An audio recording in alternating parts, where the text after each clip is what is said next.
1938, the 11th Academy Awards. Special award to Walt Disney for Snow White and the Seven Dwarfs, recognized as a significant screen innovation which has charmed millions and pioneered a great new entertainment field for the motion picture cartoon. 1988, 61st Academy Awards. Special Achievement Award to Richard Williams for the animation direction of Who Framed Roger Rabbit. All the way to 1995, 68th Academy Awards. Special Achievement Award to John Lasseter for his inspired leadership of the Pixar Toy Story team, resulting in the first feature-length computer animated film. 2001, 74th Academy Awards. The first time they had a proper Best Animated Feature Film category. First award went to Shrek. Goes all the way to last year, Guillermo del Toro's Pinocchio. I'm Austin Johnson. I'm Connor Eyzaguirre. And this is a Filmgazm bonus.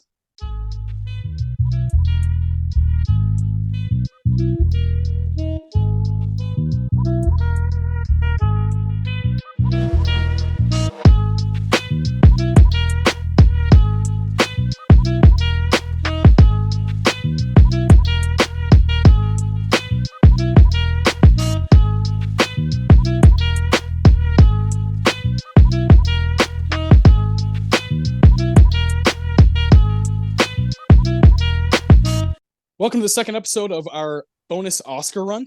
Last week we did a big Philip Seymour Hoffman episode in honor of his 10-year anniversary of his death. Rest in peace to him. We had a blast with that.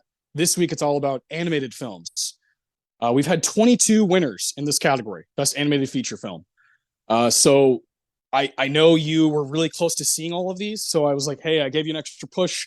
Please watch, the ones you haven't seen yet. You did that with ease. Did in a few fucking days because that's how you are. We give each other homework and we both just fucking lock in and do it. So before we get to the project that I set up for you to try and break you again for the 90th time, I want to ask you a pretty broad question. A question I don't think I've really point blank asked you before. The animation genre. What does it mean to you? Animation allows filmmakers to replicate their vision in such wild ways that you could never realistically achieve on film. You look at a film like recently, just last year, Spider-Man Across the Spider-Verse. Something like that could never realistically happen live action. You have Spider-Man No Way Home, and that's great, but to create a multiverse on that scale could only really be done in an animated medium. And anything can be done in an animated medium. That's the cool thing about animation. The limits are your own imagination. You can visualize anything. You can animate anything. You can create any story. You can adapt any story. You can do any genre. You can, make a Disney movie for kids, make some freaky, Ralph Bakshi weird shit for grown-ups. Anything goes. And I love that. There's some animated films are my all-time favorites. Films like The Lion King or The Hunchback of Notre Dame or Toy Story, like films that, I grew up with that taught me valuable life lessons I still take with me to this day. To a lot of children, animation are their introduction into film. They learn, they see film for the first time, using these Disney movies, these DreamWorks movies, Illumination, if you really want to raise your kids like that. And, it's really up to you. And I do have a lot of love for the animation genre or medium. I don't consider it a genre. And I wish the Oscars had got on board a lot faster. It took them like 70 years before they really recognized animated film as a legitimate category. And I just think of all the films that would have won that award over the years, if like right when Disney launched Snow White, they like got on board, Pinocchio, Bambi, The Black Cauldron, Wizards. Like who knows how many more films would have been recognized if that category had been legitimized early. Yeah, it's a 21st century category. Yeah, it's crazy. 22 films, and we are going to talk about all 22 of them on today's episode. So I'm really excited. But I echo everything you said. I like that you pointed out that you don't see it as a genre, because with animation, it's already put into a box. And what's crazy to me, one of my favorite quotes about animation is from Bill Plimpton, and he talks about how adults are they have such a hard time wrapping their head around adult ideas inside of animation, and mature ideas and mature stories. And Yeah. obviously you have like the Miyazakis who are like, I'm going to make this for everyone, meaning it's like timeless, these timeless stories, these timeless characters, because he just doesn't let anything bog him down. But my favorite quote about animation is from Glenn Villepeu.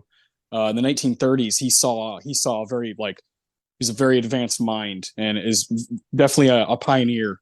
And he said very simply, with animation, there are no rules, just tools. Fuck yeah, that's great. Really cool because you do have to have the mind for it. You have to have the skill for it, for drawing. Of course, with when it comes to Pixar and especially movies that dominate nowadays, box office wise, you got to be able to use computers. You got to be able to have a mind that can work your way around that, be a proper animator. But it always comes back to drawing. Drawing and what are the the basic ideas of what you're trying to do. And I mean, I'm obsessed with animation. I just TV shows, I still watch old TV shows that I watched when I was a kid. I still watch the shit out of like a lot of the movies that we're going to talk about today. I just today watched, or I guess really the past like 4 days, I've watched like four of the winners just to kind of refresh my mind. Like I watched some of Frozen with my daughter because she loves that one. I hadn't seen it in a long time. I watched Ratatouille because I hadn't seen it in a while. I watched Wallace and Gromit because I hadn't seen it in a while. And then a few hours ago, I was like, you know what? I'm gonna watch my favorite one out of all of them, and I'm gonna watch Rango. you know, so I just like had a good time. And every time I watch that movie, I'm like, I have no problem in my brain comparing this movie to like fucking Chinatown and Godfather and those Rocky, those classics from my favorite era of filmmaking in the 70s. I have no problem doing it, but so many people do. Yeah, this demeaning idea that like animated movies are just for kids, that like they're nothing more than just like babysitting tools, is bullshit. These films are, they often have more people working on them than your standard live action production. And a Yeah. lot of people put years of effort into making these films a reality. And the work speaks for itself. And we got it. When we were doing Oscar Sunday, we were treating films like Coco and Toy Story with the same reverence that we were treating The Godfather, because it's all still entertainment and film that you take away whatever you get from it. Whether if you learn a valuable life lesson from Citizen Kane, that's great. If you learn a valuable life lesson from Brave, that is also great. Yeah. And yeah, Well said. I've always treated these films as equals with the rest of them, because why would you do anything else? Yeah, that you basically just quoted Walt Disney. I don't know if you know it, but he says he obviously is, like the GOAT when it comes to just ideas just oozing out. And like he was one of the pioneers, especially in this part of the world, of hey, we're gonna churn these bad boys out. It's all gonna look the drawing, it's so beautiful. You go back and watch the Jungle Book and you're like, oh my God, this looks spectacular. Still, he would always say stuff like, if I can, he's like, I'd rather entertain, and if a life lesson comes out of it, great, than force a life lesson down someone before the entertainment. And I find great value in that, because like you said, if you find it within as the viewer, that's your journey with the movie. The movie's job is still to keep you entertained, to bring up ideas, and kind of just stimulate you. So if it does both, that's wonderful, but it doesn't have to do both every time. When I watch Frozen, I'm not like, oh yeah, like now I can go live my life. But when I watch Spirited Away, I'm like, wow, that really moved me. That really moved, and that it doesn't have to move everyone. Some people might not vibe with it that way. Whereas, obviously there's a certain age group that vibes with Frozen and it teaches them something. Both of them equally great job. Like, you've done great stuff for the movie watching community. And I'm grateful for all of them. The ones I don't like, the ones I do like, it's not really ultimately up to me to decide that, which is so funny because we're doing like an Oscar, they always pick a winner. We don't always agree with it, but it is cool that they, vote on something and they all agree on it. And these movies get to take home a statue the same way Parasite gets to take home a statue.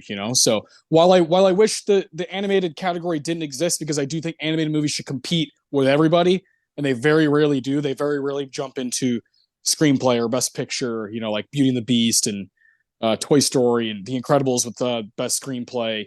I, I I just think they're just as valuable. So I don't really see why you would box them in. There's this great quote from uh, Richard Donner's 1978 film Superman that I think really describes our feelings towards the subjectivity of art. This quote was also featured in Ready Player One. If you may think Mm, you've heard this before. yes.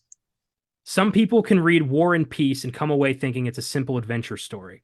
Others can read the ingredients on a chewing gum wrapper and unlock the secrets of the universe. Yeah. It's Love all that. about what you take away from the product at hand. If you watch, Yeah. American classic that's won 12 Oscars and everybody loves it and you get nothing out of it, there's nothing wrong with you and there's nothing wrong with the movie. You watch a 20-minute short film about basketball and suddenly you have a completely new outlook on life. That's beautiful and everybody has won something valuable from that. Yeah, exactly. And that's I think you and I are both in the same boat that knowing like having a certain mindset or giving a movie another chance maybe Mm. is sometimes all it takes, like I rewatched Spirited Away the other day. I hadn't seen it in a few years. I knew I loved it, but I didn't know how much I adored it. And sitting there watching it all the way through with my daughter who was like really engaged with it changed my entire viewing experience, like entirely. And like easy. Now I'm like, this is an easy 10 out of 10, 5-star, like full on masterpiece, which so many people, that's not a new revelation. So many people believe that and believe that to be, Miyazaki's, that his best film. I've always been a Princess Mononoke type of guy. That's always been my favorite. But God, Spirited Away is like, wow, it's just lights out. So it's all about perspective, timing, and what you want to get out of it in that moment. So I know you and I take these very seriously. These animated movies are no joke to us. So what I've set up here today is what I like to call the best animated feature film cup. Think of World Cup, think of animated movies, mash it together. You got a good old filmgasm. So I have four groups. Since there's 22 movies, typically at the World Cup, what they do is they have 32 teams. They break them up into pools of 4 teams. So there's 8 pools of 4, and they compete against each other. Say USA, Denmark, France, and Brazil are all, that'd be a crazy, crazy group. But all 4 of those are in the same pool. They all play each other once. Whoever does the best moves on. Second place team also moves on. So it's a way of like doing a round robin, getting it's fair. So I built these pools. There's 22, so I broke it down to 5, 5, 6, and 6. 4 pools, 5, 5, 6, 6. Now there's 2 Pixar pools because they've been so dominant. They have 11 wins in this category, and there's 2 other pools. One of them is called D&D, DreamWorks and Disney, and the other one is Wild Card.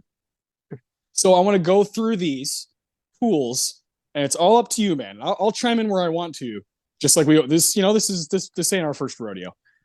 I'm gonna go through each pool. We'll start with Pixar A.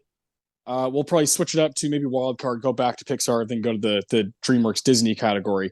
What I want you to do is give me your rating 1 through 10 for each movie as I go through them.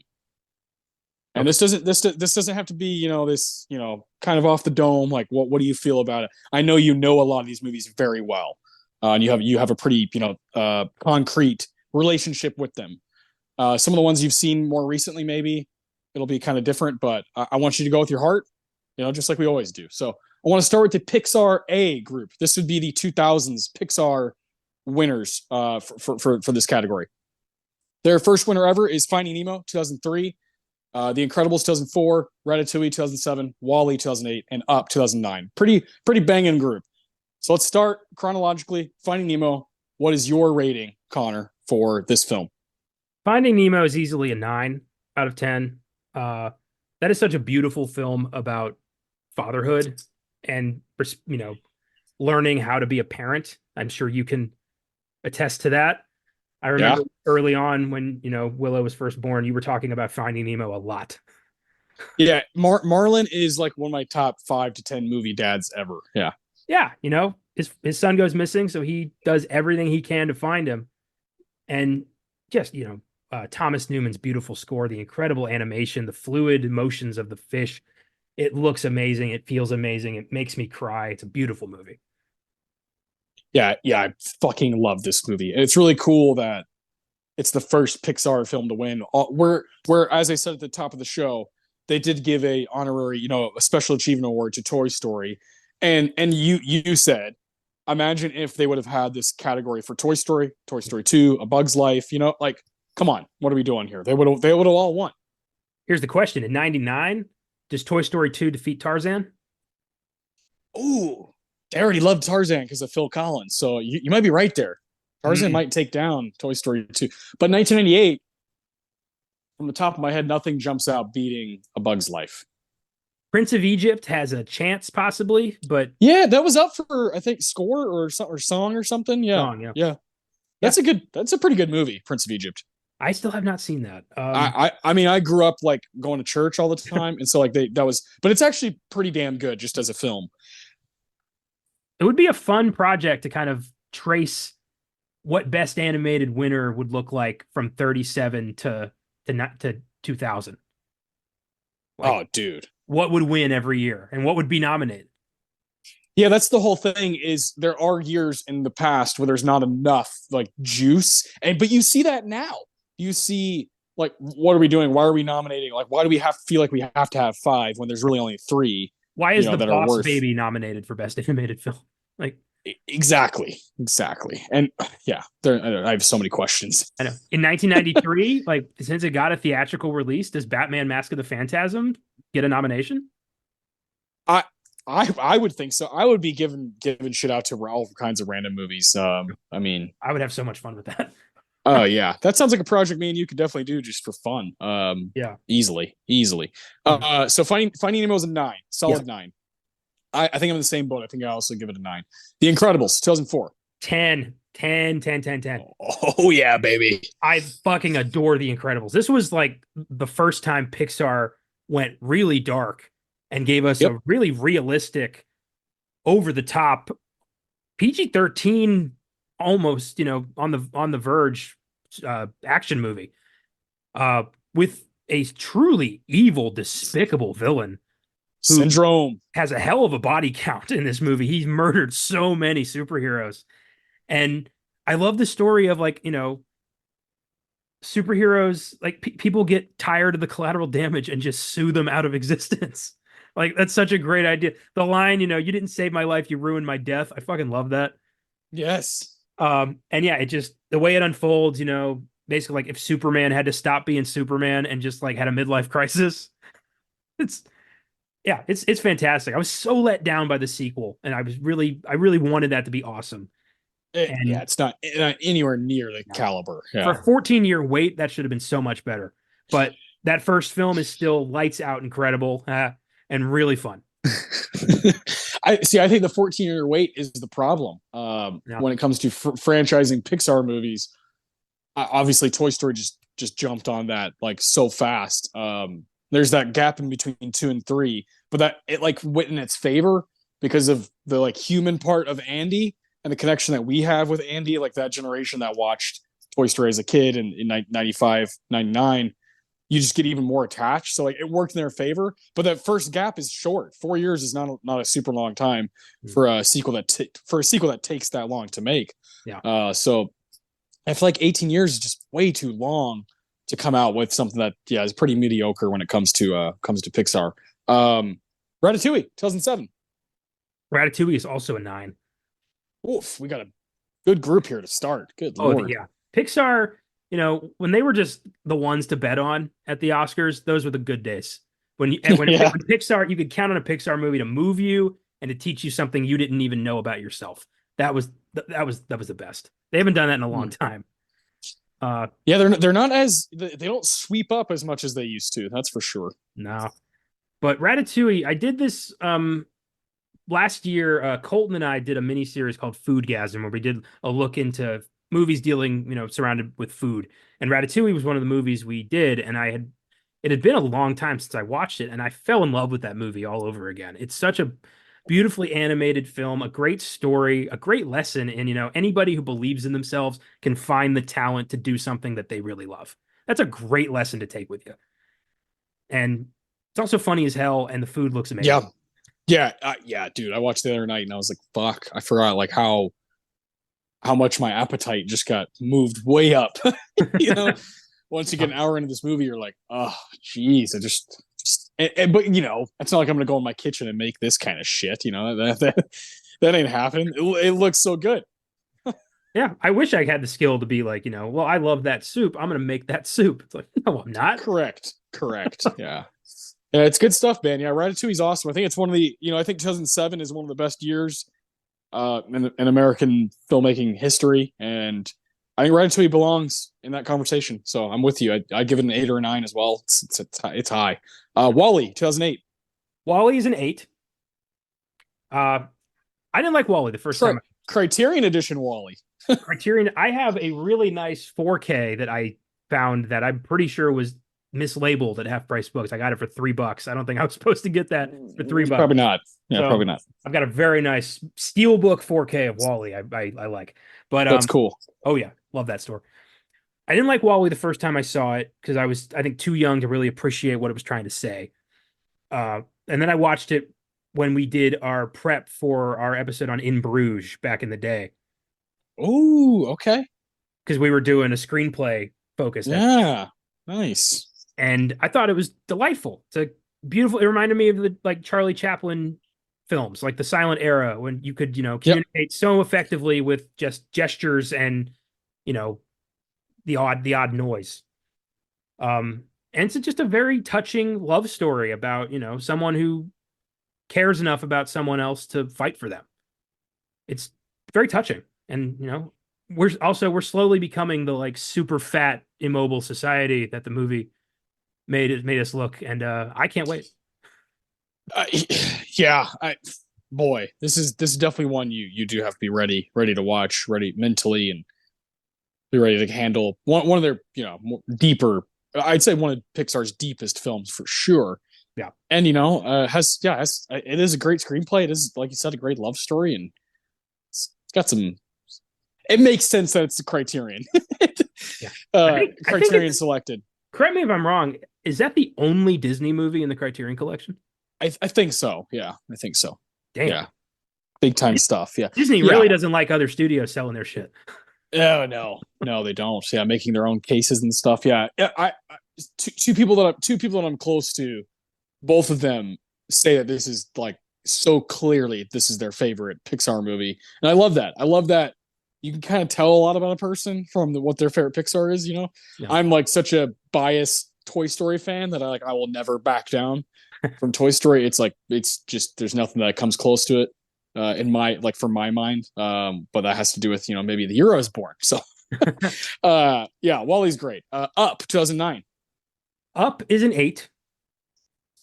So, Up has one of the most brilliant 11-minute stretches in movie history. Yep, it's the reason why we don't watch Up very often because it's an emotionally devastating beginning to a film that admittedly doesn't measure up to the beginning of the film. Like everything after is not as good because we remember Up as this beautiful love story between two people who lived a life, and that's really just that one opening stretch. The rest of the movie is an old man and a Boy Scout hunting a big bird, which is cute but not really up to par. So it's good, but I think Up got blown out of proportion because of that beautiful sequence. 100%, and it beat one of my favorite animated movies ever, Fantastic Mr. Fox, at the 82nd Academy Awards. And I don't know. I just think that's the wrong decision, especially now in hindsight, because I do think most people have the same opinion with Up. Is that that's such a brilliant and devastating opening, but the rest does not live up to it. So I hear you. It's still good. Still got some funny moments. Great, looks beautiful at times. So I hear you on that. I'd probably also give it an 8. And that wraps up Pixar Group A. So we have a decision to make, though. The Incredibles is in. They have a spot in the bracket because you gave it a 10. You gave Wall-E and Up both 8. Now you have to choose between Finding Nemo and Ratatouille. Oh, that's not fair. Shit.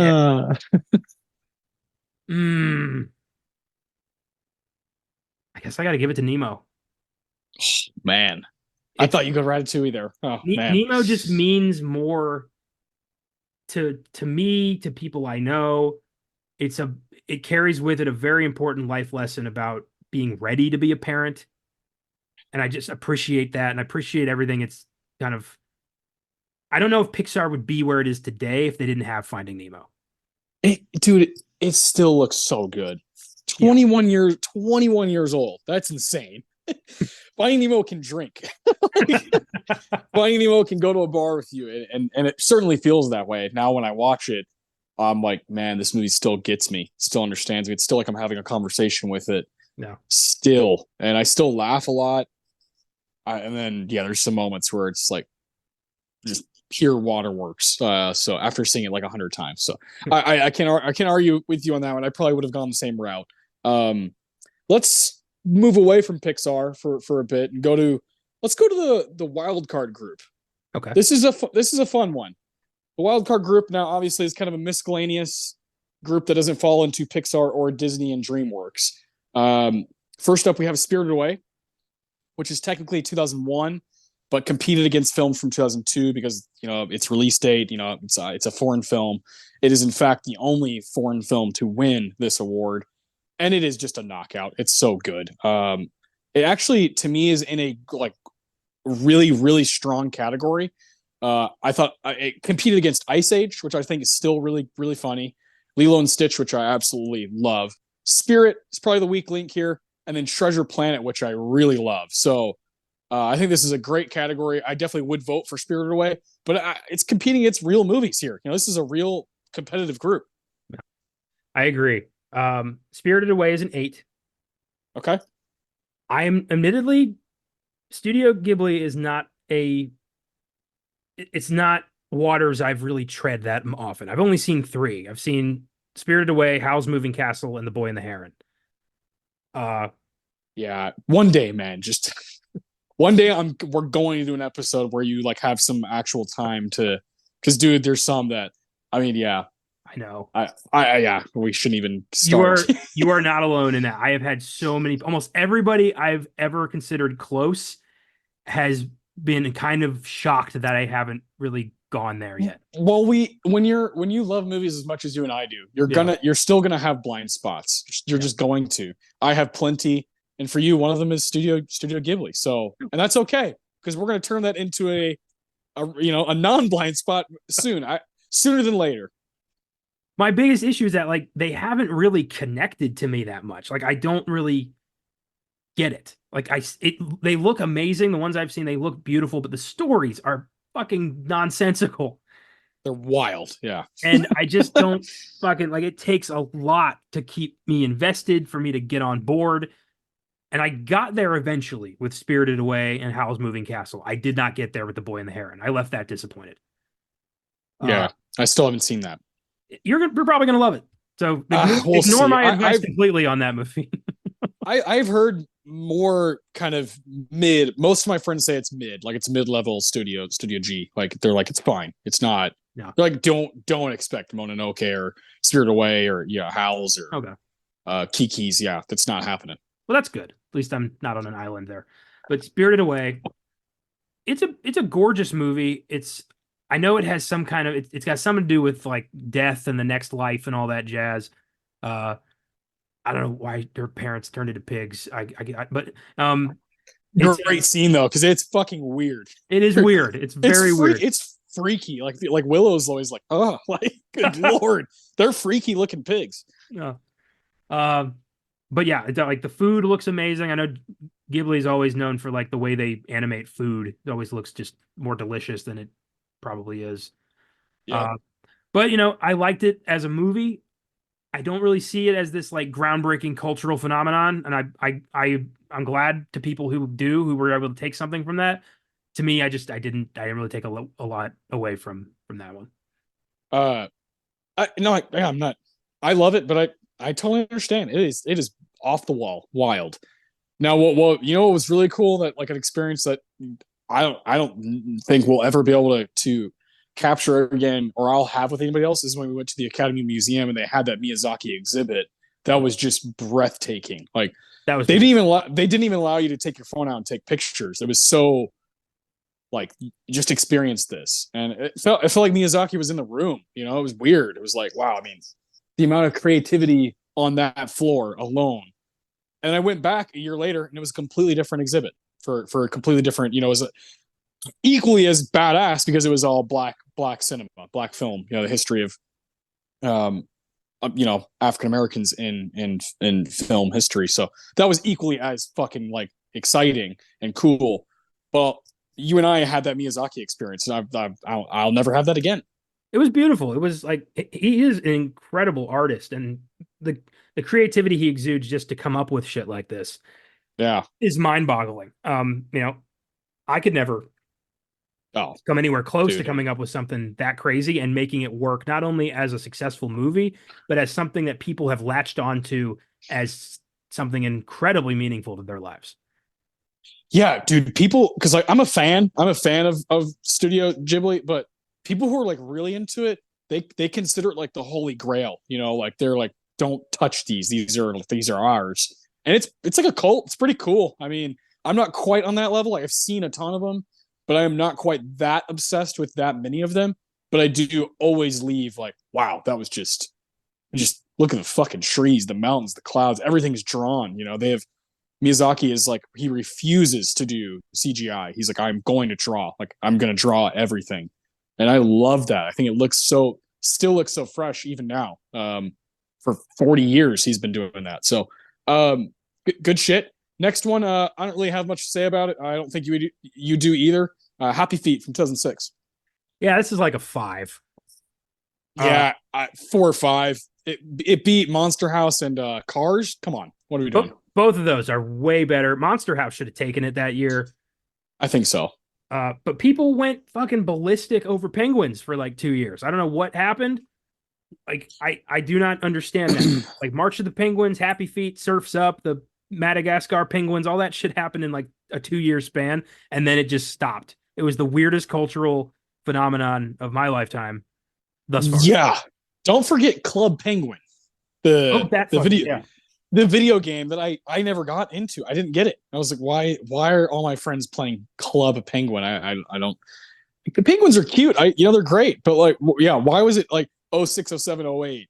That is what we're into. I have no problem saying that I have zero positive or negative feelings towards Penguins whatsoever. I don't think about Yeah, Penguins at all.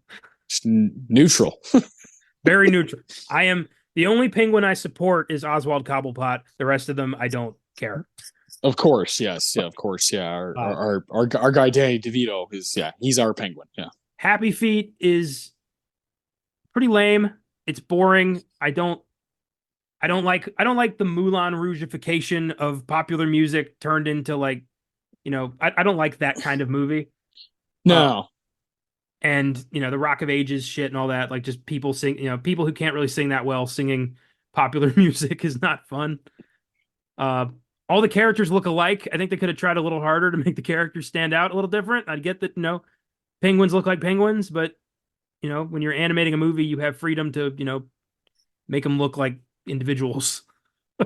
Yeah, who would have thought that George Miller was going to make the movie that we like least, that we're going to talk about today? Who would have thought crazy. that George Miller would have his one and only Oscar from this movie after the Mad Max movies and, fucking Babe? Like, this is the movie. I never would have bet on that. Ugh, yeah. It's insane. I tried to rewatch some of this. I just didn't get through all of it. I watched like half of it and I was like, yeah. It's still not as good. Still not good. Nickelodeon, 2011, Rango. Rango's an 8. I enjoy Rango. Rango. It's such an odd movie. It's a cute, cool Western that really has, a lot of grown-up themes and some really Wild West moments. And it's a delightful watch and a fun Johnny Depp adventure with a great voice cast and a lot of nods to movies no kid has seen, like Chinatown. And I love that shit. Oh yeah, dude. Yeah, this movie, it's easy. Yeah, there's not enough numbers to give it. Yeah, it's a 12, a 13, whatever. It's my favorite one on the list that we're going to talk about today. I love Rango, and so does my daughter. She's like really getting into it now. When we watch it, it really helps with the monologue at the beginning. Crunchy, creamy, cookie, candy, cupcake. It's Depp's delivery really helps that audience out a lot, and then and like fucking frogs smoking cigars and shit helps me out. I love that they were like they started filming it as like a live action movie, and somewhere along the line they just decided this might work better animated, and they just went to town on that. And it does. It looks sick. It's fucking badass. Some of like the action sequences are so good. Rattlesnake Jake is legitimately terrifying. Yeah, the mayor is terrifying. I love this movie. Um, Here's a banger.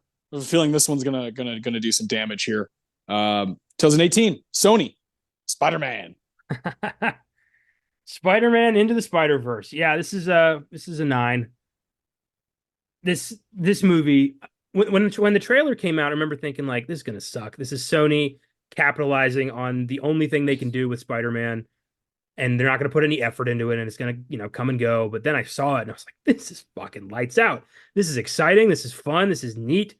It's like it has great representation. It's a great story. The animation's beautiful. Like Miles Morales looks identical to my cousin Miles, and he fucking loves that. Yeah, so cool. This is a fun ass movie, and you know, it just got like the sequel just improved this wild universe, and I really hope the third one delivers. I don't know when we're ever gonna get to see that, but uh I'm willing to wait. I'm willing to wait. yeah. We had to wait what 5 years? 5 years for this one that it's not on this list because it hasn't won yet, but it's going to win. And it's like a shoe in. It's one of the only like just if you're gonna bet on something, this is what you bet on. Spider-Man's going to win this at the 96th Academy Awards. And yeah, and this one from 5 years ago, I still watch it, man. It still fucking slaps. Like it's still and I don't know, like I've always been such like an origin guy. Like the first movie, I usually just kind of lean towards, but it's close. It's damn close. They're both so good. Obviously, they upped the ante big time in the sequel. So, oh yeah, I'm willing to wait another 4 or 5 years if I have to for the third one. It's cool. They're delivering. So Yeah, I love that an entire new generation of people got on board with Spider-Man and a different Spider-Man that they might not have known had, existed. Comic books have been around for a long time, but not everybody, reads them. I love comic book movies. I have not read a lot of comic books. yeah, no, I'm with you. I have a decent comic book collection, but nothing crazy. And a lot of them have nothing to do with what we see on screen. It's just kind of like wacky, weird graphic novels, different kinds of comics. So yeah, I'm with you on that. Spider-Man gets a 9. It's at the top of the group right now, and I have a feeling it's going to stay there because the last film of this group is Guillermo del Toro's Pinocchio from 2022. This is a Netflix distributed film, Netflix Animation Studios. So it belongs in the wild card group, and I know you did not really connect with it. Yeah, it's about a 7. Okay, 7. Better than Happy Feet. That's nice. It was definitely better than Happy Feet. Well, it looks fucking sick, so at least it has that. Happy Feet does not look great. Yeah. It does look it's Guillermo del Toro. He has a very distinct style to him that always reflects a bit of a demented mind, but with a smile. It's always kind of odd, and I don't know. I'm so used to the traditional Pinocchio story, the Disney Pinocchio story, that I was kind of taken aback by how bizarre this was.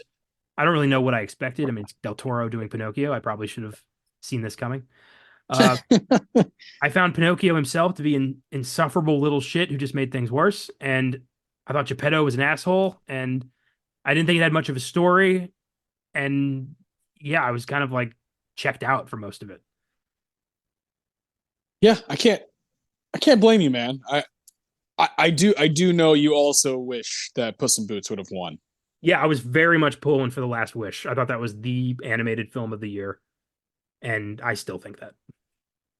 Yeah, it's really really good. I've only seen it the one time. I need to revisit it. I really enjoyed the Sea Beast way more than I thought I would from last year, and I love Turning Red. Marcel the Shell Shoes On is the one that I didn't really. I understand why people get it, but I didn't really get it. It probably is a me problem, but it's the one that kind of sticks out as like I didn't really connect with it like the other four. But I like Pinocchio. I probably give it a close to an 8, 7.5 in between that, somewhere in there. So I'm not super far from you. The clear winner of this group is Spider-Man. Into the Spider-Verse, so that's going to get a spot. Now you have a decision to make between your two eights, which are Spirited Away and Rango. Good luck. Rango. Ah, wow, quick. I'm glad. I mean, I love Spirited Away. It would have made it for me, but yeah, Rango's my shit. Yeah, I know there's probably some listeners right now pulling their hair out being like, what the fuck is wrong with you? And I get that. Well, You're entitled to your here's opinion. the thing: is this group, only two can make it because it's wild card, because it is kind of the miscellaneous, the outcast. I mean, is anybody wrong to choose one of three? Rango, Spider-Man, or Spirited Away? Those are all in their own right their very own unique idiosyncratic films, but also are going to like gain certain fans, like Rango is so clearly up my alley. Spider-Man's so clearly up your alley. And I think there's a lot of people that are just not me and you that would pick Spirited Away way ahead of those two. And that's fine. That's fine. But it's not like you said Spirited Away is a 5. You gave it an 8. It's equal to Rango. You just chose Rango. I know. Just some movies, like you said, there's a cult mentality where like I feel like somebody hears this, yeah. I'm gonna get like, Taxi Drivered outside tomorrow or something. It's fucking brilliant. Someone's gonna drown Taxi me in a Drivers. bathhouse, and you're gonna hear about it on the news. I hope not. Dear God. Over Spirited Away. You Miyazaki hater, yeah. Well, here's the thing. How about fucking get more Miyazaki winners in there? It's not our fault. It's the Academy's fault. There you go. All right, let's go back to Pixar. Pixar Group B. This one has 6 films. We're going from 2010 all the way to 2020, everything in between. So let's start with Toy Story 3. Oh, 10. Oh, yes. This movie had me in tears. I was not ready for what this film did to me. I was born in 95. I grew up with the first 2 Toy Stories. I was, towards the end of high school with Toy Story 3. I was thinking about college. I was very much in that same mentality that Andy was. And it felt, you get emotional thinking about, your life trajectory thus far and what your future entails. And to see these toys, these characters you grew up with, like literally facing death itself in a very grown-up moment for Pixar to go there. And I thought they were like, are they going to kill all these guys? Like you think about, like, you weren't prepared. And it's just such a great, like, finale at the time for arguably Pixar's greatest bunch of characters. And then the more I watch it, the more other films I watch, the more I'm like, oh, they're doing fucking Cool Hand Luke here. Like, this is cool. Like, it's, there's a lot of influence in there. And you got Ned Beatty as the bad guy, this teddy bear who just, missed out on love. So everyone else has to lose it too. Like such a villainous, like evil, broken person. Toy Story 3 is a masterpiece and so much fun.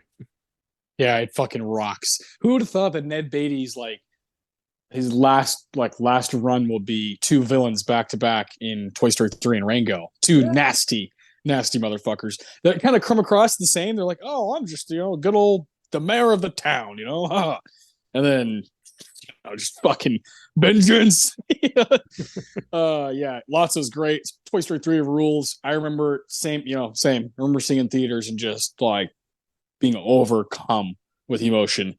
15 years old, dealing with these movies forever. Packed theater with all kinds of ages. It's one of those movies that stands out for me. Like I remember every little detail when I saw it and who I saw it with and how we looked at each other like, you good, man? You're right, dude.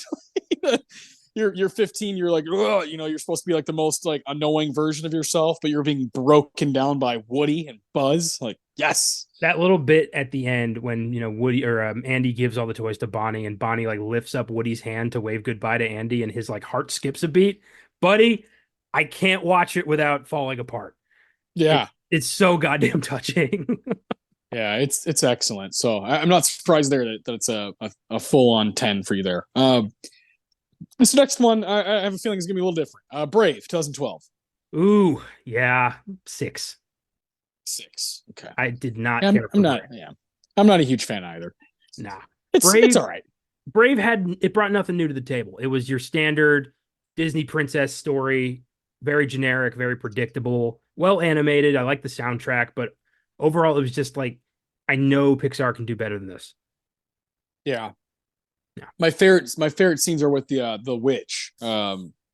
Because of the Easter eggs. You see the Pizza Planet like wooden like carving, all that stuff's really cool to me, all that Pixar kind of those little gems. But that's the best part of your movie, I don't know. Yeah, I honestly don't remember much about the plot. It's so by the numbers, typical Disney formula. There's nothing new to that. Like what's the life lesson? Like maybe listen to your mother once in a while. Like, okay.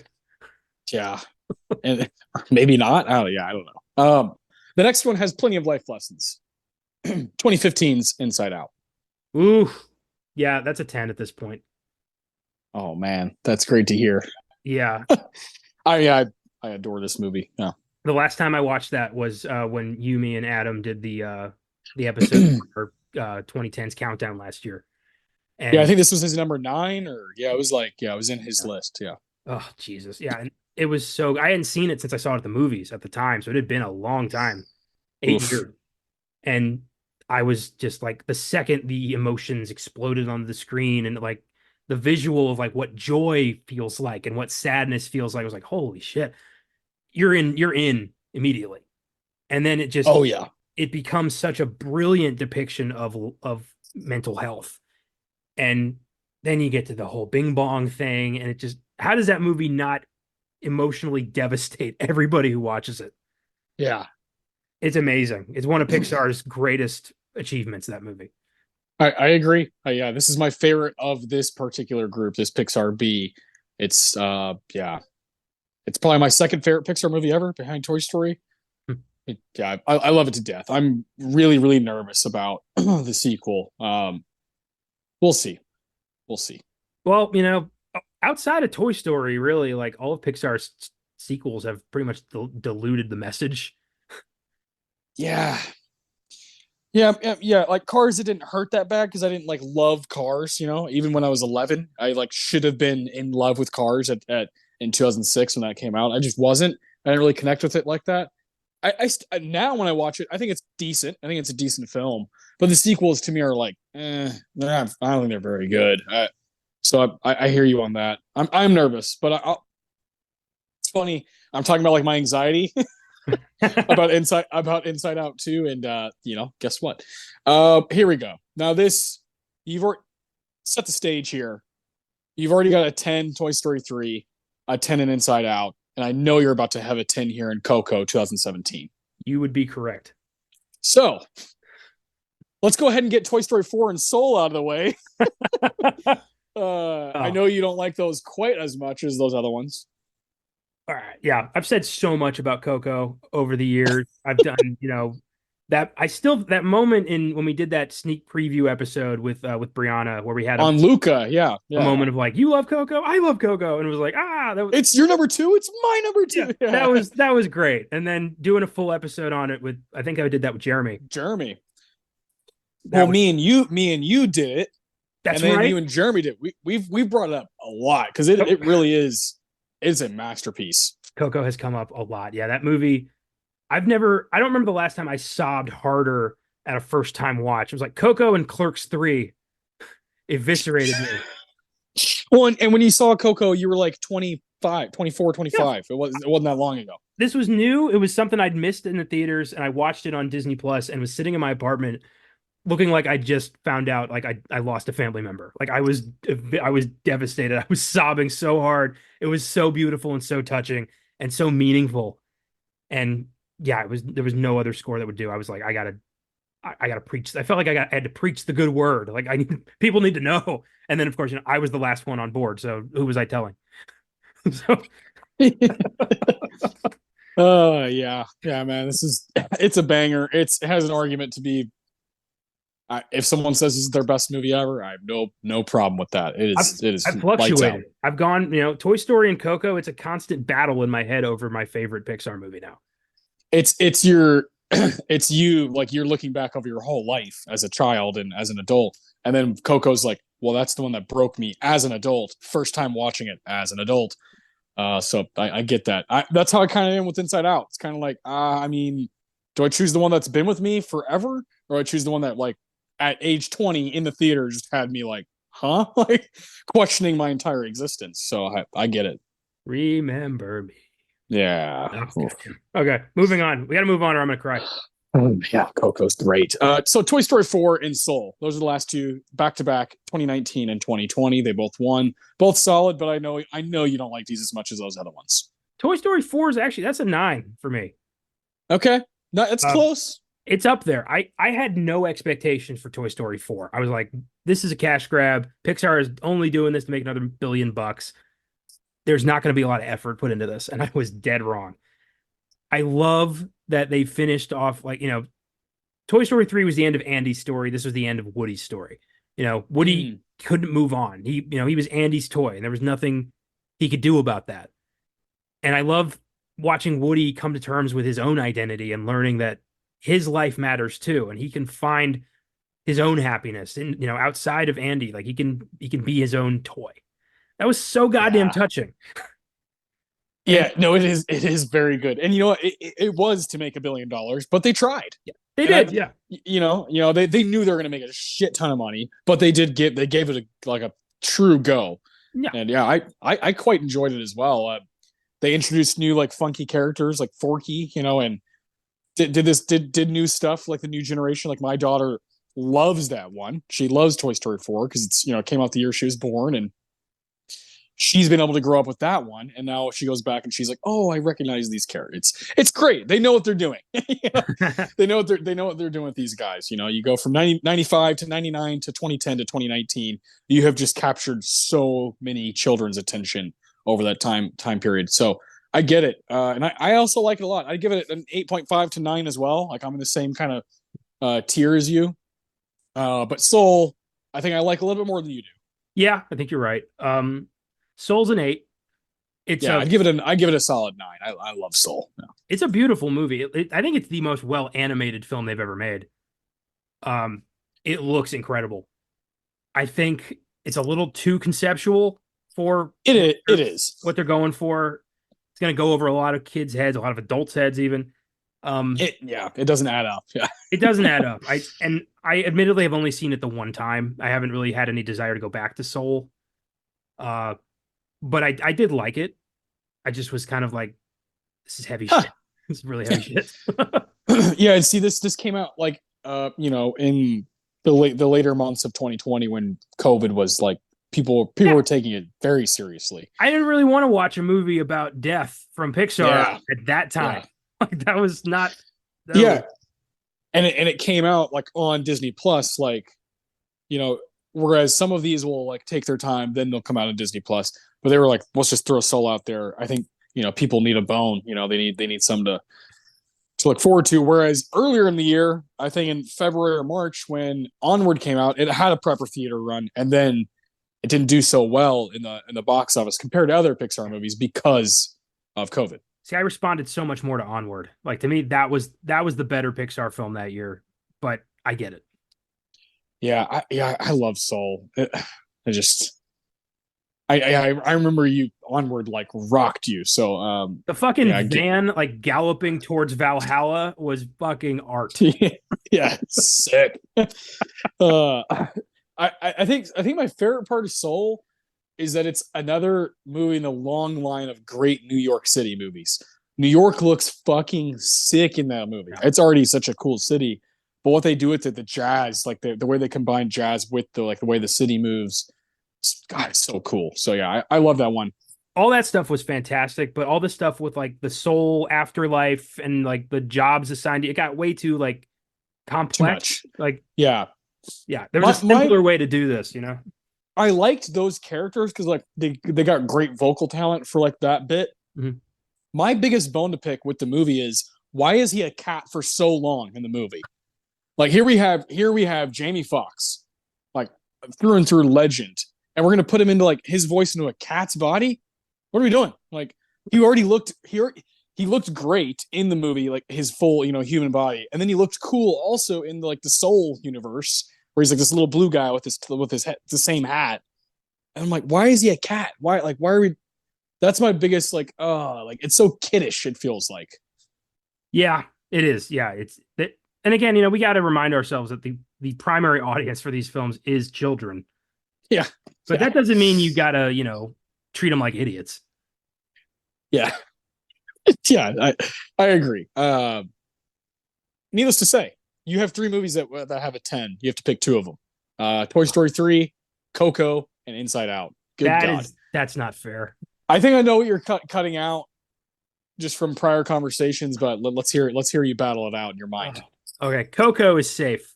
Nothing's happening to Coco. Coco's the number one seed out of that group. Yeah. Yeah. Okay. So it's Toy Story 3 versus Inside Out. Oh, that's not, I'm gonna hurt somebody's feelings no matter which way I go here. The Oh, spirit, man. the spirit away people are gone already there, so they don't. Oh, Oh man. well, to you 18 people still listening, I hope you're on board with whatever film I pick here. 13 of them are Inside Out. Yeah. Oh Oh, Jesus Christ. fuck. Yet. Um, Flip a coin if you have to. Yeah. we're gonna keep Toy Story 3. Yeah. That's go with your heart, man. You know. Ah, but if I could just take Bing Bong out of Inside Out and take him with me, I would. Toy Story 3 makes the cut. Yeah, Bing Bong. Sorry, bud. Ah. Your fate in the movie is your fate in this tournament.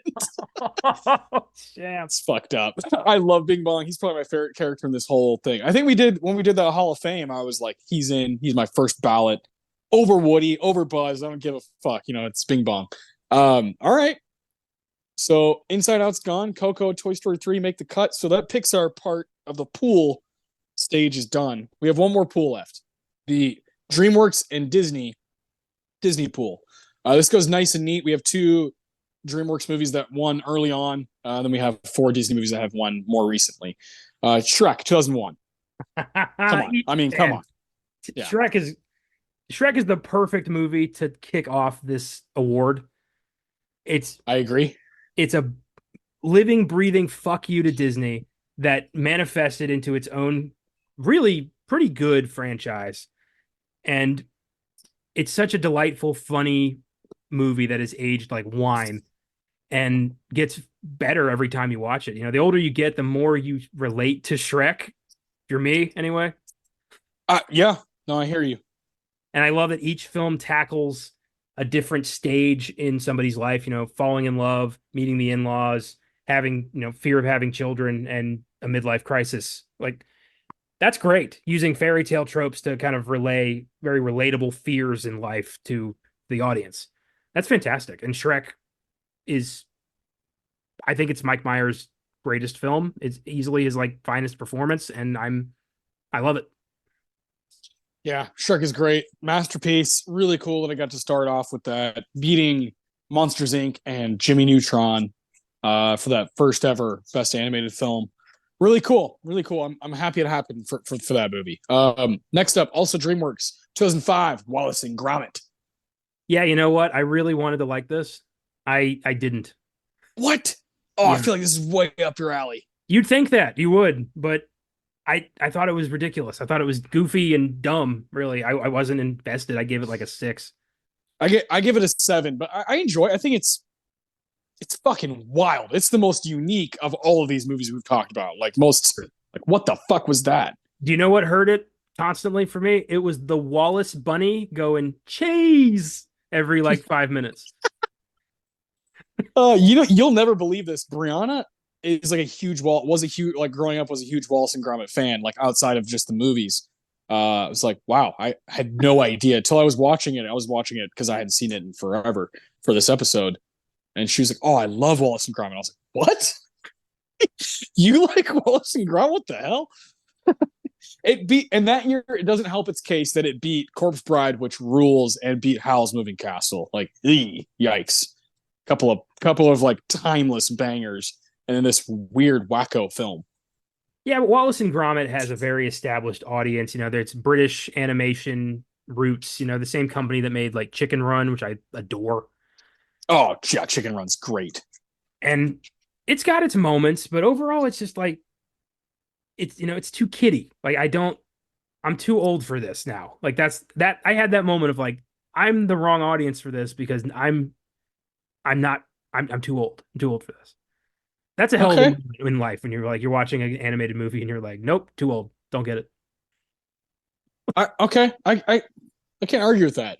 I understand. It is, yeah, it is Cheese. forgettable. Yeah, it's, it's forgettable compared to a lot of these. So I understand. Um, these next four. I mean, I know how you feel about one of them because we talked about it recently. The other three, I really have no idea like where you're at on them. So we have 2013 Frozen, 2014 Big Hero 6, 2016 Zootopia, and 2021 Encanto. Those are all Disney winners. I have a ooh. All right, we're about to have some interesting convos. Here we go. Take it away, man. Frozen. I'm not a Frozen guy. Uh, Fair enough. Yeah. I give it about a 6. Um, Okay. I I watched this way after this thing took over the world, and I heard "Let It Go" everywhere I fucking went. Yeah.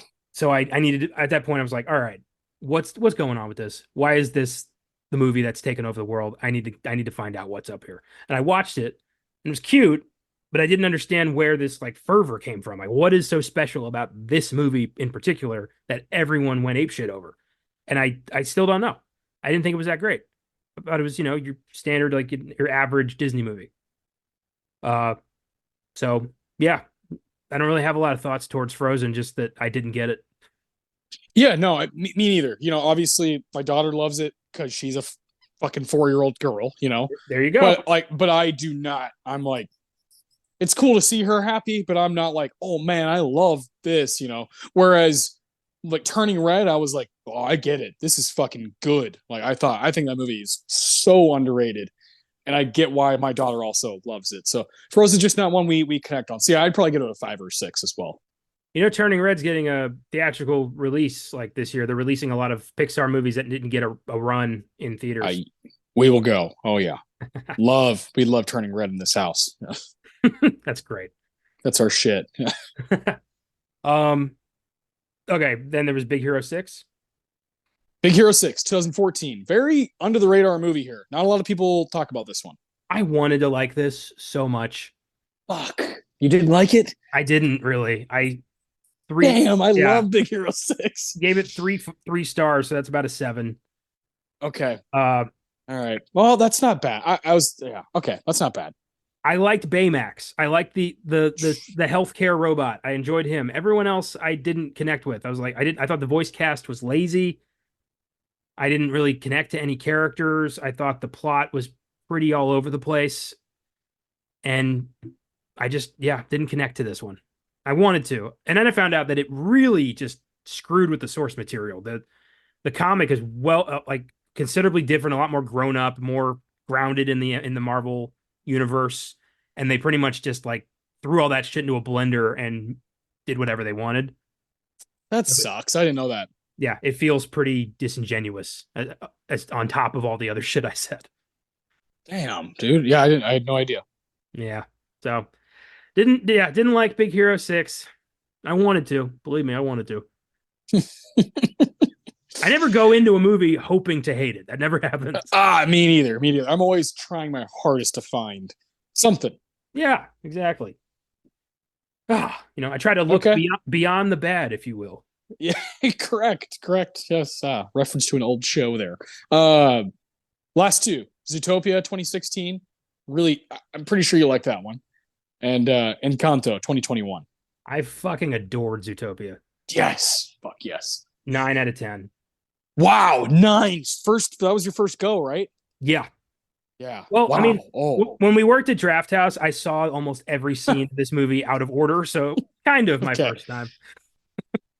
Uh, this was such a cute, fun, beautifully animated adventure that really fought, stereotype culture and, believing in oneself. And, the let it go joke had me rolling. Thought that was so clever. Love the voice cast. It was really funny. Dude, Jason Bateman, like, hats off. Just hats off to him. He's great. Nobody conveys effortless sarcasm like Jason Bateman. Yeah. He's excellent in this movie. He really is. And yeah, I also found out the scene where Jennifer Goodwin plays Judy Hopps, and the scene where she's like begging Nick to forgive her. Judy's not supposed to be sobbing in that scene. She naturally started doing that in character because she was so passionate about the scene, and they animated the sequence to incorporate that take. Wow. Right? Fucking I did acting. not. I did not know that. Yeah. No one really talks about performance in animated movies. I think that gets overlooked a lot. But Goodwin and Bateman were fucking fantastic in this movie. So was, Idris Elba as Oh, the police captain. Oh, yeah, I love the Godfather scene, had me laughing my ass off. oh, dude. Yes, I'm so glad you got to finally see this. It's riddled with references and great stuff, and it looks wonderful. Like Zootopia looks so cool. What a Yeah. city. I'm surprised this has yet to really get a sequel. I mean, this was a huge, billion-dollar success for Disney. I'm surprised they didn't immediately go to Zootopia 2. Yeah, I don't know. I don't know what that's about, man. Yeah, it's been 8 years now. It got like a really weird Disney Plus spin-off series that nobody watched. Yeah, those don't pan out usually. So Nope. But yeah, this movie was fantastic, and I'm so glad I finally watched it. good. Hell yeah. I'm happy. I'm happy for Zootopia. How about Encanto? Encanto's an 8. Okay.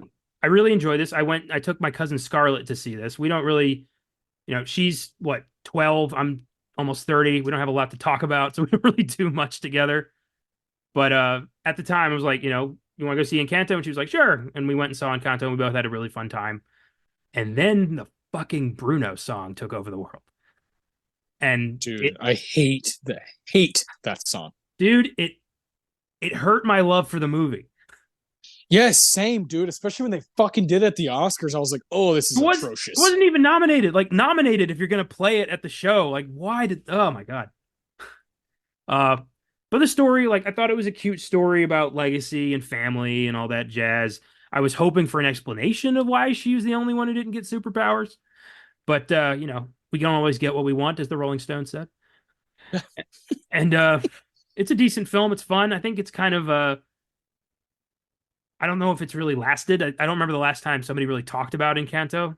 I feel like it did really well the year it came out, and then yeah, just the past couple years is I feel like it's harder now for movies to really, really, really just take hold for years. So yeah, I feel like it popped and then it stopped. Yeah, Yeah, which is good because I don't want to hear the Bruno song ever again. I'm so glad I don't have to. yeah, yeah, dude. I mean, so that yeah, the same Oscars we had to hear that shitty rendition of that song, and then Will Smith. So Jesus, yeah, what a year. it was not a good Oscars. It was not a good show, and yeah, it just looked bad. The hosting stuff was fucking weird. Yeah, that to me is one of the worst. Not just because of the slap heard around the world. I thought the whole show was bizarre, like very bizarre. Yeah, what a series of just bad decisions being made one after another on that. Yeah. I'm looking forward to this. I'm looking forward to this year, man. I feel like the slate's legit. So I'm hoping we get a proper show. I thought last year was decent. I thought for an award show, I thought it was decent. I'm hoping we last year up. was just loaded with so much positivity. It was, it was Ke Kwan, it was Michelle Yeoh, it was Brendan Fraser, it was people getting their moment who deserved it, and that felt good. Yeah, and then they did like the Warner Brothers montage thing, which was like we don't like need it, but it's neat, Yeah. I like montages. So I'm all about. I want more montages from that, like the year that we're in, that we're like celebrating. So I've always been big on like show me clips. I want to see clips from movies. I want clips and I want less shtick. Just give me clips. Yeah. Yes. Yeah. Just celebrate the movies. If I want to watch Jimmy Kimmel interview celebrities, I will watch Jimmy Kimmel live. I am here to watch movies. Yeah, and I really don't want to see Ellen take a selfie with like 45 famous people. I just like the worst one for me was when she ordered everyone pizza. Like, why are we doing this? That was like a 20-minute bit. Like, I don't care. I don't want to watch Meryl Streep eat pizza. Can we move this along, please? It's already a 3.5 hour long show. That's the main thing, is they're never gonna be able to cut any time off when they just do dumbass shit. And they're like, we have to do all the songs that were nominated. Like, no, you don't. No, you don't. That takes up like 10 minutes each go around. Like, I like that. I like that. I like hearing the song at hand. I'm excited to see Ryan Gosling possibly sing the Ken song. God. Um, but I think you could cut down on the shtick. I don't think we need a host. Just move things along. The years we haven't had a host have been the best Oscars. Yeah, I think like Billy Crystal was like really good at it, but those guys are so few and far between. You know, you're not going to find like great hosts. It just doesn't You seem know, necessary. Like, all we got to do is have like announcers to move the show along. We don't need, the half like, the lukewarm making a little bit of fun but not too much jokes at the beginning of the show. We don't need that. No one's ever told one that lasted ever. yeah, no one's like, remember that one joke from 2016? You know, no. People only remember, especially the Oscars, they only remember the mistakes. They only remember the fuck ups. They only remember the bad parts. And unfortunately, there's usually a lot of dumb shit. To be fair, when you sink a couple $1 million into basically a giant, circle jerk of Yeah. of Hollywood and they fuck it up. Yeah, that's kind of worth talking about. Yeah. And you know what I find really funny? I promise we'll get back to our project here in a second. What I find really funny is people, the ratings have gone down tremendously, right? Like back like 20, 25 years ago, people like a lot of motherfuckers watch the Oscars. And now it's dwindled and dwindled and dwindled. We've seen like all-time lows the past few years. Last year felt like there was like a little bit of hope just because there was like you said, more positivity on the people that won. What really boggles my mind is you and I really care about this stuff. We don't take it too seriously, but we also care about it. We also pay attention to it. We both talk about the nominations the day they come out. We've been doing that for 5 years now since we've known each other, and we take it seriously. We typically, since I've met you, we've gotten together, watched them together. We witnessed Parasite dominate at the beginning of 2020. We were together that night. We weren't together, but we immediately recorded an episode after the whole Will Smith thing and Coda winning. And last year we were together. We watched Everything All at Once just completely dominate. We've seen this past few years. We've seen them together, and we care.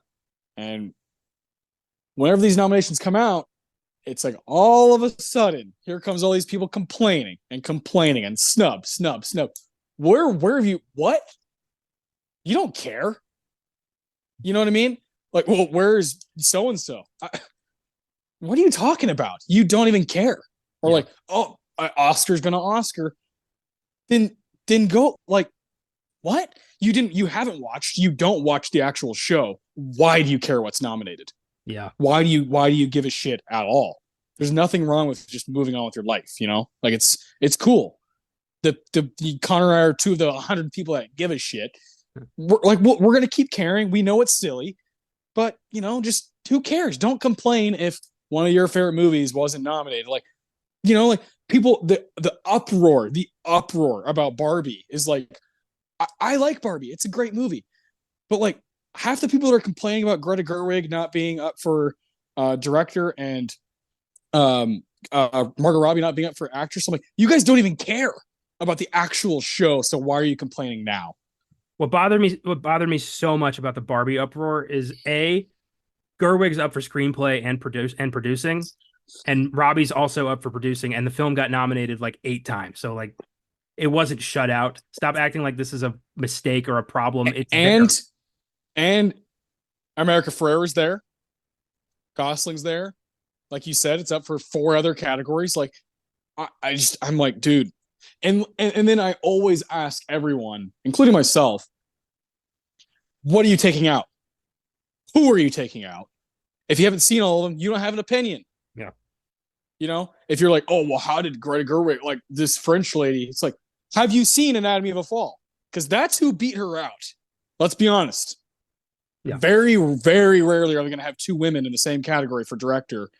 Justine is who beat Greta Gerwig out. Like, I watch the movie and make your judgment. That's my only, like, I haven't seen some of these films that are up for Best Picture, that are up for I haven't seen Poor Things yet. I haven't seen American Fiction. I haven't seen Zone of Interest. Therefore, I cannot say Yeah. if one's better than the other. But I'll see them before the show actually comes around. Like, I don't complain about, the team that makes it to the Super Bowl because I have no prior knowledge of how that all works. I don't care. It has no impact on my life or my day to day or anything I care about. Yeah, yeah, same. So yeah. See, there's with all these kinds of media, there's the Grammys. The Grammys, like I don't complain about them because I don't watch them. Yeah. My wife loves them. The Grammys to her, like the Oscars to me. She understands they're kind of silly, but she loves a lot of that kind of music, R&B, pop, soul, that gets recognized. So she watches it, and I'll watch it with her. And some of it, I'm like, oh, this is cool. Like, and then other performances, I'm like, oh, I just don't really care. But I'm not going to get in an uproar like, how is this guy not up for a Grammy? Like, oh, like I don't really, I'm not invested. So why would I like throw that out on Twitter? I don't get it, dude. Because it's Yeah. like, how are these ratings so bad for the Oscars, but people care so much about the snubs? I don't get it. For me, people love to bitch. That's become ever since social media popped out of wherever it popped out of. People who let their intrusive thoughts fester inside their head till it became a tumor and killed them just are now spewing that shit into the stratosphere and thinking their voice matters as much as everyone else's, and frankly it doesn't. I'm of the mindset that no one matters. Yeah. On the grand scale, we don't. None of us. Individually, we may matter more to certain people, but on the grand scale, we're all equal amounts of nothing.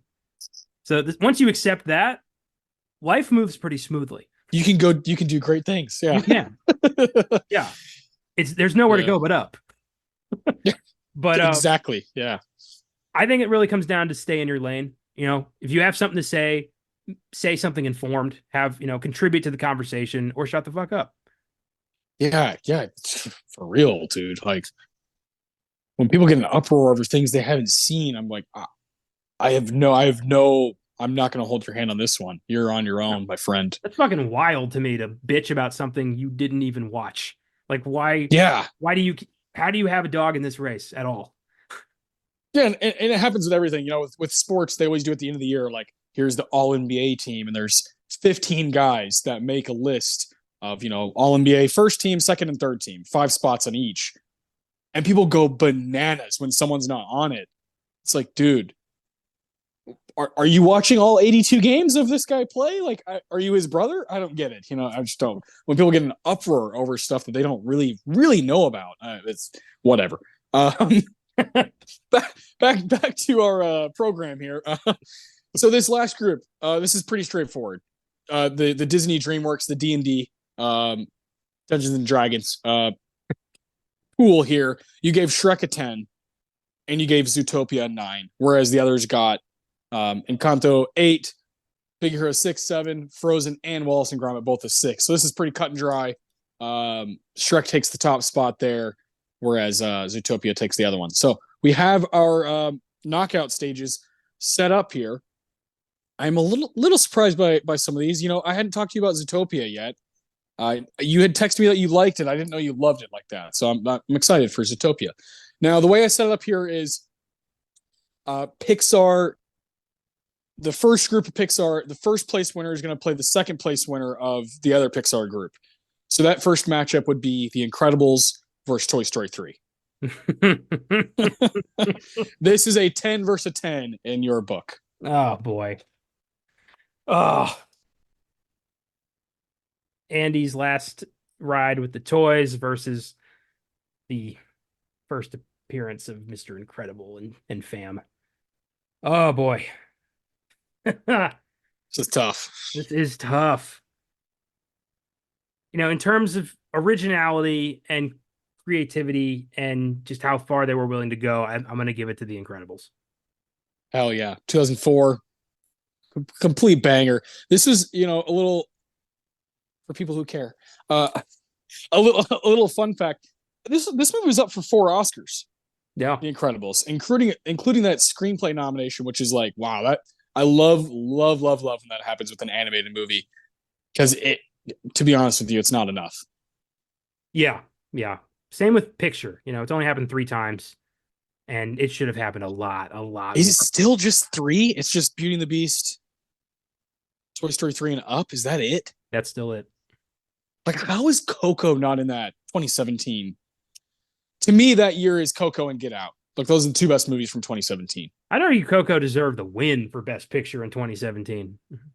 Yeah, I agree. I mean, you know me. Shape of Water. Come on. I know. Take a back seat, my friend. Coco's way better.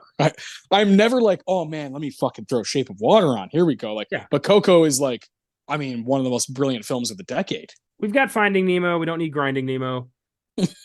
Coco, I think, is a much better, complete, memorable film. I agree. I still haven't rewatched Shape of Water. I told you and Caleb I would. I still haven't. And I need it. I need to be able to talk about it on the show because I want to look myself in the mirror, and have some thoughts. It falls under our four corners rule for the main show. So if you want if you want it to be one of your picks when you get back into the regular rotation, that's up to you. Fuck it. Let's do it in March or April. Let's go. Yeah, I'm down. Me, you, and Caleb. Full circle moment here because we talked about that. We talked about that a long time ago on the Get Out episode that us three did. Yeah, what, 2 years ago, I guess, something like that. Mm-hmm. All right. So The Incredibles takes down Toy Story 3. How about this? Coco 2017, just talked about it, versus the fish movie we just talked about, Finding Nemo. This is now technically this is a Coco 10 versus Finding Nemo 9, so it should be obvious. It is Coco. Coco awakened primal feelings of inherent sadness in me that have never left. Like, it made me realize some stuff about my family and like my own legacy, and like that really, like, that's special. That shit's special, man. Like, to have that moment of like serious self-reflection brought on by a movie about, a kid finding his ancestor in the afterlife so he can be a guitar player. I did not expect that. Yeah. It's going to be hard for really anything to knock out Coco. Yeah, I don't see it. It'll have to be very surprising because since then it's been good stuff. Onward, Soul, Turning Red. Elemental's okay, and Lightyear's okay, but none of them are like, oh, that's a monumental like museum type movie. So yeah, Coco's great. Other side of the bracket. This one will be very hard for me. 2001's Shrek versus 2011's Rango. Shrek. Yeah, this is a 10 versus an 8. Yeah, it's, as Shrek once said, like that's ever gonna happen. No, but yeah, Shrek's just a beautiful, fun, poke the bear kind of movie that plays with fairy tale tropes in all the right ways and delivers something that the kids and the parents can enjoy equally, and just gets better with age for me. I notice a new little in joke every time I watch it. Yeah, it's incredible. It's one of the animated movies of all time, especially when it comes to trying to laugh. Yeah, great stuff. Last matchup of this round is 2016's Zootopia versus 2018's Spider-Man Into the Spider-Verse. Oh boy. Oh, this is 2 9s going at it. Yeah. I mean, there's a lot of recency bias on Zootopia for me because I did just watch that for the first time like a few weeks ago. Oh, shit. They're both such great movies. I gotta give it to Spider-Man. That movie was just so much better than I'd expected and prepared for, and really creative in its storytelling, really adult in all the right places. And we get Nicolas Cage as Spider-Man Noir, just being a gumshoe the whole time, and we get John Mulaney as this ridiculous little Spider Ham. You fucking kidding me? Yes. Yeah, dude, it's so good. it's so good. I expect if we did this project after the Oscars when the next Spider-Man one, I expect that to go far as well. So it's incredible stuff, and really so singular in the way it looks and the style of it. It feels way different than all the other movies we've talked about. Yes. And that's a big deal with animation. You know, that hand-drawn stuff looks great. The Disney CGI new version looks great. Animation looks great, but I like films that play with the medium, that give us different kinds of animation. Like this year, for example, Nimona. That was so neat. Such a great story. Looked beautiful.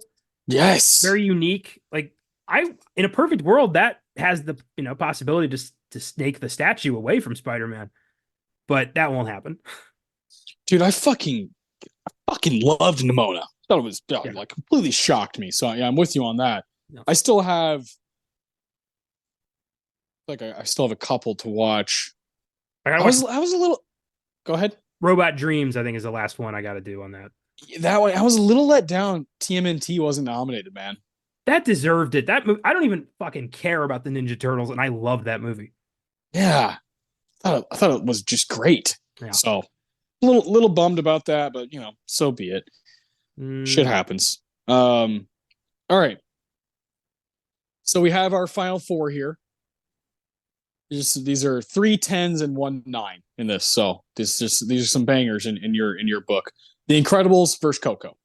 God damn it. Uh Doesn't get easier. it does not get easier. It's gotta go to Coco. No, Yeah, I had a like feeling Coco was going to go the distance here. Yeah, Coco doesn't it it locked me in. It made me feel like a child again. I mean, that you have any idea how fucking special that is? That happens very rarely where a movie like teleports me back in time and makes me feel things I haven't felt in 20 years. That's magic. yeah. I can't argue with you, man. Coco is yeah. I knew when I was making this whole thing, I was like, Coco's going to make a fucking run. You love this movie, and it's been cool to watch your fandom of it because I saw it. This came out around the time we met at Draft House, and I saw it while we worked there. I really really liked it, but it definitely took a second time, a third time to just kind of put all my walls down and really really let this thing just kind of like allow me to just sink into it. It fucking rules. I hate that when I saw the preview, I was like, I don't know if I was trying to like convince myself that, I'm over Disney movies. I was like, I'm not going to see that. That looks like a kid's movie. I remember thinking that. And I want to go back and have it bitch slap myself and be like, what the fuck do you think you're talking about? You respect the medium, you little bastard. Like, I want to do Respect that. the yeah, respect the Pixar. I mean, they've given you so much, right? And Respect the uh, mouse and tame the DreamWorks or whatever. I don't know. I was trying. yeah, Magnolia. Uh, that's great. Other semifinal matchup. This should be straightforward, but we'll see if you maybe change your mind. Shrek 2001 versus Spider-Man Into the Spider-Verse 2018. It's Shrek. It's Shrek. Yeah, yeah. Shrek is a 10 in your book. Spider-Man's a 9. So that felt this exercise is about you talking about these movies, not so much us knowing where you're going. Yeah. Not gonna lie, the second you started explaining what this was to me, I knew exactly what the final matchup was gonna be. Coco versus Shrek. Yeah. What a weird combo. Yeah. If Shrek was gonna go toe to toe with anything, I'm glad it's a Disney movie. That's just appropriate. Uh Damn. Those two movies.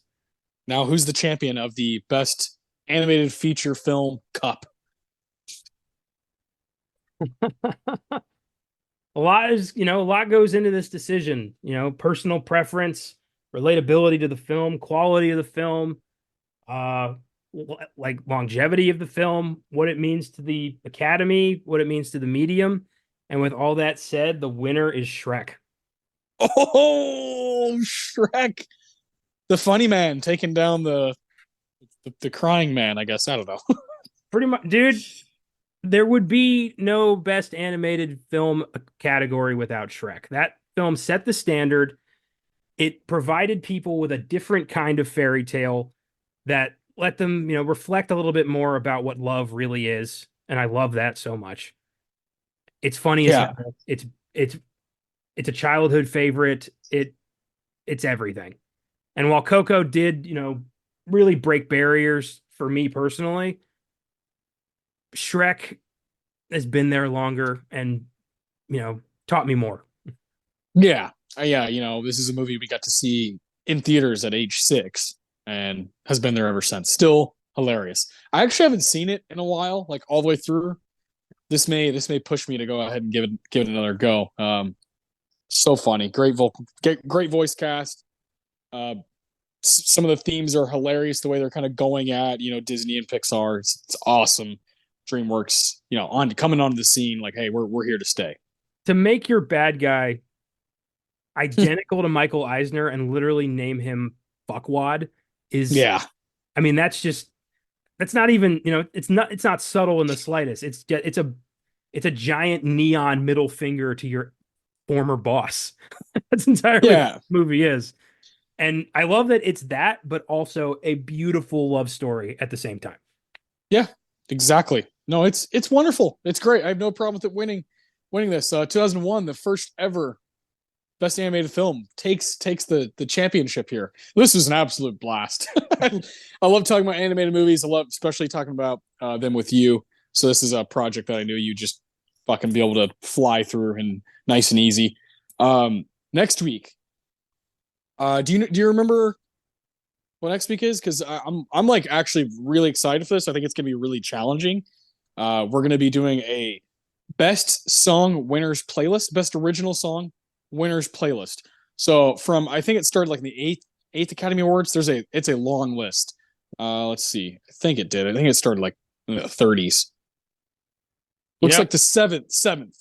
As much as I love fucking White Christmas or whatever, I have a feeling there's gonna be a lot more recent songs in this. Yeah, Maybe it's cold definitely. outside and all that jazz. Mostly Christmas songs in the 40s. Yeah. It starts in 1934, seventh Academy Awards, all the way to now. This is a big time category.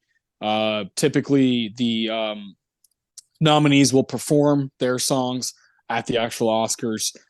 Some of the winners are like fucking hokey as shit, and so it's gonna be challenging because we're both gonna pick 5. We cannot overlap, so it's gonna be kind of draft style. But what we're trying to do is build a playlist that's worth listening to between the both of us. I'm really excited for it. Should be a nice and easy episode. We're going to continue kind of this Oscar theme, but doing our own little fun spin on it. So I can't wait. I can't wait to see which one of us picks Zippity Doodah from Song of the South. Jesus. or who gets their hands on "Lose Yourself" by Eminem first. See, now we got a conversation. I think you're a bigger Eminem fan than I am, so you can take that one. I don't know. There's a lot of great songs. I know there's one in particular I'm snagging first because I love that song to death, but we'll talk about that next week. All right, yeah, I can't wait, dude. I think it's gonna be really cool. But thank you all for listening. If you like what we do, feel free to follow us on social media: Facebook, Twitter, Instagram. My suggestion for Letterboxd is search Connor95. You can find pretty much the rest of the Filmgazm team under his followers and following. Check out filmgazm.com for trailers, reviews, all kinds of stuff. If you'd like to become a monthly donor to Filmgazm Productions, feel free to click on the link in the episode description. From there, click on support this podcast. Any amount of donations will go right back into the show. We appreciate anything you can give. Thanks to the entire Filmgazm team for their contributions to the show. Special shout out to Cooley Cal for our theme music. And most of all, thank you all for listening. Keep watching movies, and we'll see you very, very soon.